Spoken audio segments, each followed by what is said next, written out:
Party कार्यालय पर कांग्रेस जिला अध्यक्ष प्रवीण सिंह ने दलित अधिकार मांग पत्र के जरिए जय भीम जय दलित संवाद कार्यक्रम की दी जानकारी। प्रवीण सिंह ने कहा कि कांग्रेस पार्टी सभी को साथ लेकर चलने का काम करती है। कांग्रेस का इतिहास कभी किसी जाति, धर्म या मजहब का नहीं रहा और यह सभी के हित के बारे में सोचती है। लेकिन आजकल की जो सरकारें हैं वह प्रचार पद्धति को इतना विराट रूप दे चुकी है और इतनी ओछी है कि उनको कहना भी प्रासंगिक नहीं है। कांग्रेस को लगता है कि दलितों, पिछड़ों का जो हक है वह छीना जा रहा है और सवर्ण में भी जो गरीब है उनको रोजगार का अवसर नहीं मिल पा रहा। ऐसे में कांग्रेस पार्टी जय भीम जय दलित गौरव पूरे प्रदेश में प्रदेश अध्यक्ष के नेतृत्व में केंद्रीय नेतृत्व के निर्देश पर चलाने जा रही है।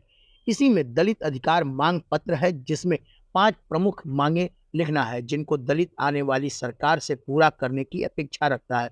जिसमें उदाहरण के तौर पर सामाजिक सुरक्षा अधिकार मिले, रोजगार मिले, शैक्षणिक सुविधा मिले या निःशुल्क मिले, स्वास्थ्य सुविधा निःशुल्क मिले। इसी प्रकार की 5 मांग है जिनको भरा जाना है। सुनते हैं प्रवीण सिंह ने क्या जानकारी और दी। होगा, कब तक ये कार्य पूरा? देखिए, ये आज प्रेस के माध्यम से हमें बताना चाहते हैं कि दलित अधिकार मांग पत्र हम लेकर लोगों के बीच जा रहे हैं। जाने का हमारा माध्यम क्या है कि हमारे जिला कांग्रेस कमेटी के पदाधिकारी हैं और महासचिव प्रभारी विधानसभा स्तर पर बनाए गए हैं। हमारे ब्लॉक अध्यक्ष हैं।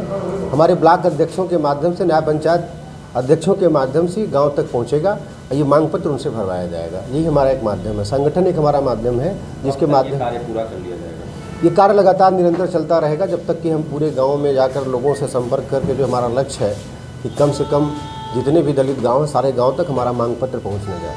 लेकिन तमाम इस तरह की पहले भी कार्यक्रम किए जा चुके हैं। खाट पंचायत एक बार राहुल गांधी जी द्वारा की गई थी, फिर भी इस चीज़ों का रिस्पॉन्स क्यों? देखिए, अगर हम आपको बताएं, यही बात आप लोगों ने बड़ा अच्छा प्रश्न किया कि जब हमारी सरकार थी, आज आप भारतीय जनता पार्टी की सरकार देख रहे हैं, मनमोहन सिंह की हुकूमत में राहुल गांधी जी ने एक आंदोलन भट्ठा परसौल शुरू किया था, पदयात्रा शुरू की जिसे भूमि अधिग्रहण कानून मिला।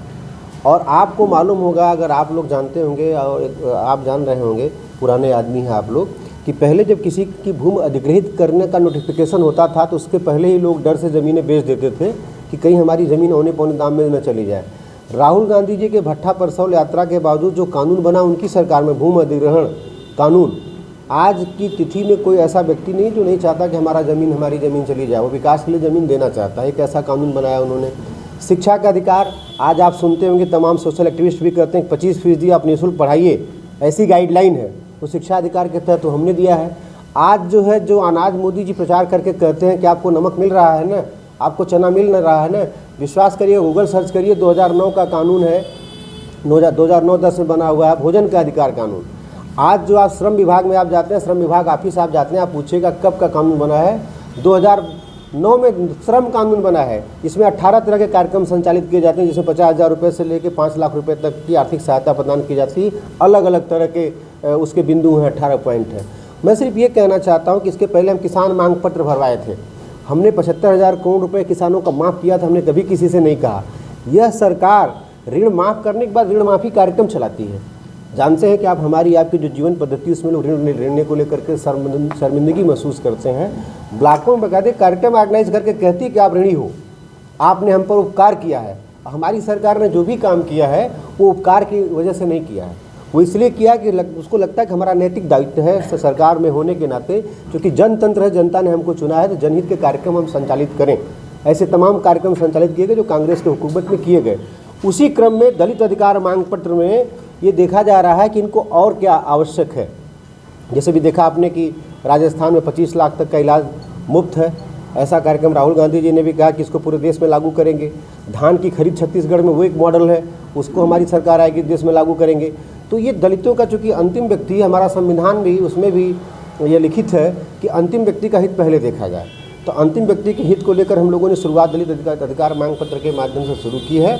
इसका लाभ मिले ना मिले वो एक अलग विषय है, लेकिन एक नैतिक जिम्मेदारी हमारी बनती है जिला कांग्रेस कमेटी का एक कार्यकर्ता होने के नाते कि जो राष्ट्रीय नेतृत्व हमारा सोच रहा है उसको अंतिम व्यक्ति तक हम पहुँचाएँ। सालों से बैठे हैं मगर वो भूमि अधिग्रहण बिल पे या तो सरकार उनको नहीं मना पा रही या विकास कार्य की वजह से नहीं। वो देखिए, ये तो भारतीय जनता पार्टी की सरकार है। मैं वही तो कहने जा रहा हूँ। एक व्यक्ति जो सत्ता में वो कहता है कि आपको हमने चना दिया, आपने हमारा नमक खाया है। कांग्रेस ने तो कभी नहीं कहा ₹1, ₹2, ₹3 किलो अनाज इसलिए देती थी कांग्रेस ताकि हमारे देश का जो गरीब है उसका आत्मसम्मान न प्रभावित हो, वो स्वाभिमान के साथ जाए और ₹1, ₹2, ₹3 दे करके खरीदे और कहे कि मैं खरीद करके लेकर के आया हूँ।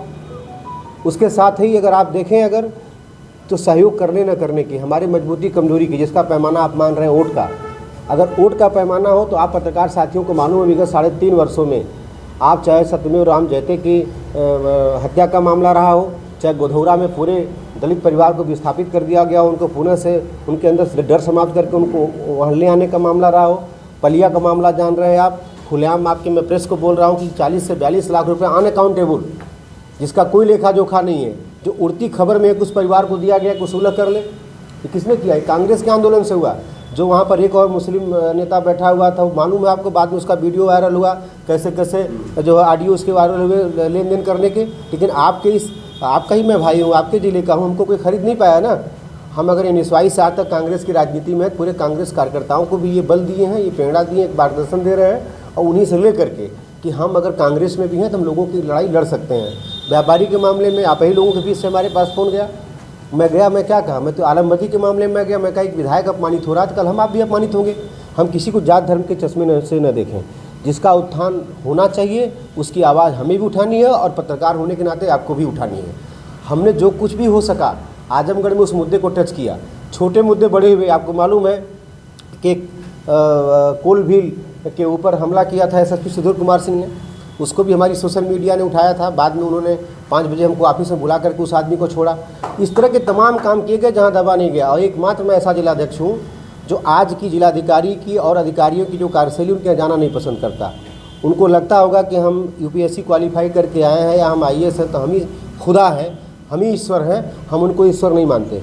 हम तो ये जानते हैं कि जिलाधिकारी जब अपने पद पर पोस्ट होता है तो सरकार के कार्यक्रमों को, योजनाओं को एग्जीक्यूट करने के लिए आता है। लेकिन जिस तरह का दम्भ है, जिस तरह की निरंकुशता है कि चाहे पत्रकार साथी जा रहा हो, मैं पूछना चाहता हूं कि क्या यहाँ के एसएसपी डीएम ने कभी आप लोगों को बुलाया चाय पर कि भाई एक बात बताइए, कोई ऐसी समस्या हो, कोई ऐसी पीड़ा हो, कोई ऐसी जगह हो जहाँ के बारे में हमको बताइए, हम तक न जानकारी पहुँची हो? कभी डीएम ने आप लोगों को चाय पर बुलाया कि गौरव जी, श्रीवास्तव जी या फलाने जी या प्रदीप जी आप बताइए कहाँ ऐसा कुछ है जहाँ मैं कुछ कर सकता हूँ या हमारे तक न पहुँचो? या कभी किसी नेता को बुलाया, कभी कोई सर्वदलीय बैठक की? ये पीड़ा है। ये पीड़ा इसलिए इससे साबित होता है कि सरकार में लोकतंत्र पूरी तरीके से खतरे में है, जनतंत्र का कोई सम्मान नहीं है। एक व्यक्ति जो जनता द्वारा चुना गया है वो बार बार ये मैसेज देने का प्रयास करता है कि मैं दाता हूँ और जो कुछ मैं दे रहा हूँ कि अपने घर से बेच करके दे रहे हैं। तो मेरा काम है आवाज़ उठाना। इस तरह से मांग पत्र क्या? कांग्रेस पार्टी एक ऐसी पार्टी है जिसको जाना ही जाता है कि सबको लेकर के चलने वाली पार्टी है। हमारी पार्टी का इतिहास कभी जाति और धर्म का, मजहब का नहीं रहा है। ये सभी जात धर्म के लोगों के हित के बारे में सोचती रही है। चूँकि आजकल की सरकारें प्रचार की पद्धति को इतना ब्राट स्वरूप दे चुकी हैं कि अपने किए हुए कार्यक्रमों को, जो ओछे कार्यक्रम हैं, जिनको प्रासंगिक भी नहीं है कि हम ये कह सकें कि हम कर रहे हैं, क्योंकि जो भी सरकार करती है सरकार की जिम्मेदारी होती है, वो आवाम के लिए, देश की जनता के लिए करती है। कांग्रेस को लगा कि इस समय एक ऐसी सरकार है जो दलितों के अधिकार को वंचित कर रही है, पिछड़ों के अधिकार को वंचित कर रही है, और जो सवर्ण, जो मध्यम वर्ग की, जो गरीब है, जिसे रोजगार की आवश्यकता है, जिसे अवसर प्राप्त होने चाहिए, उनके भी अवसर कहीं न कहीं से प्रभावित हो रहे हैं। ऐसे में सरकार ने दलित अधिकार मांग पत्र के माध्यम से जय भीम जय दलित गौरव संवाद के जरिए हम पूरे प्रदेश में संपर्क संवाद करने जा रहे हैं। हमारी पार्टी करने जा रही प्रदेश अध्यक्ष के नेतृत्व में, राष्ट्रीय नेतृत्व के निर्देश पर। उसी क्रम में जिला कांग्रेस कमेटी भी जय भीम जय दलित गौरव संवाद के जरिए हम पूरे ज़िले में हर गांव तक जाएंगे। और ये जो मांग पत्र है इसमें देखिए लिखा हुआ है कि जय भीम दलित गौरव संवाद के जरिए हम पूरे प्रदेश संपर्क व संवाद कर रहे हैं। इस संवाद के जरिए हम जानना चाहते हैं कि दलित समाज की प्रमुख 5 मांगें क्या हैं। ऐसी कौन सी 5 मांगें हैं, क्रमशः 1 2 3 4 5, जो वो बताएंगे कि ऐसे कौन से 5 कार्य हमारी आने वाली सरकार या कोई भी सरकार करे जो उनको सामाजिक सुरक्षा दे सके, उनके रोजगार के अवसर उन्हें उपलब्ध करा सके, उन्हें शिक्षा दे सके, शिक्षा अगर चाहिए तो निःशुल्क शिक्षा दे सके, उन्हें निःशुल्क स्वास्थ्य की व्यवस्था दे सके। यानी जो भी उनके दिल दिमाग में हो उनके बीच जा करके ये मांग पत्र उनसे भरवाना, जिससे उनका जीवन स्तर सुधर सके, वो समाज की मुख्य धारा से बेहतरीन तरीके से जुड़ सकें। इसीलिए आपको बुलाया गया। अब कोई सवाल पूछ